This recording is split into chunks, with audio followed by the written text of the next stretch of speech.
തമിഴ്നാടും കടന്ന് വേട്ടയൻ ആന്ധ്രാപ്രദേശിലെത്തി.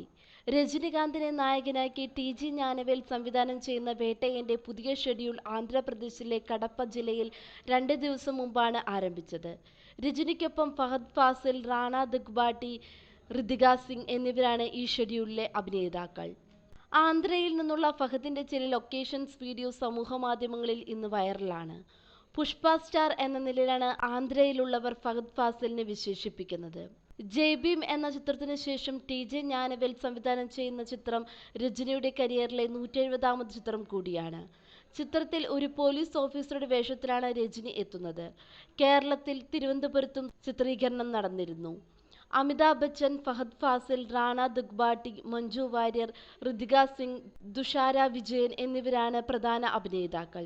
സംഗീത സംവിധായകൻ അനിരുദ്ധ് രവിചന്ദ്രൻ, ഛായാഗ്രഹകൻ S R. Kadhir, editor Philomin Raj. Lyca Productions ആണ് നിർമ്മാണം. 33 വർഷങ്ങൾക്ക് ശേഷം അമിതാഭ് ബച്ചനും രജനീകാന്തും ഒരുമിച്ച് അഭിനയിക്കുന്ന ചിത്രം കൂടിയാണ് വേട്ടയൻ. 1991-ൽ ഹം എന്ന ചിത്രത്തിലാണ് ഇരുവരും അവസാനമായി ഒരുമിച്ച് അഭിനയിച്ചത്. പുതിയ വാർത്തകൾ അറിയാനായി ഈ ചാനൽ സബ്സ്ക്രൈബ് ചെയ്യുക. ചാനൽ ഇഷ്ടപ്പെട്ടെങ്കിൽ ലൈക്ക് ചെയ്യുക, ഷെയർ ചെയ്യുക, കമൻറ്റ് ചെയ്യുക.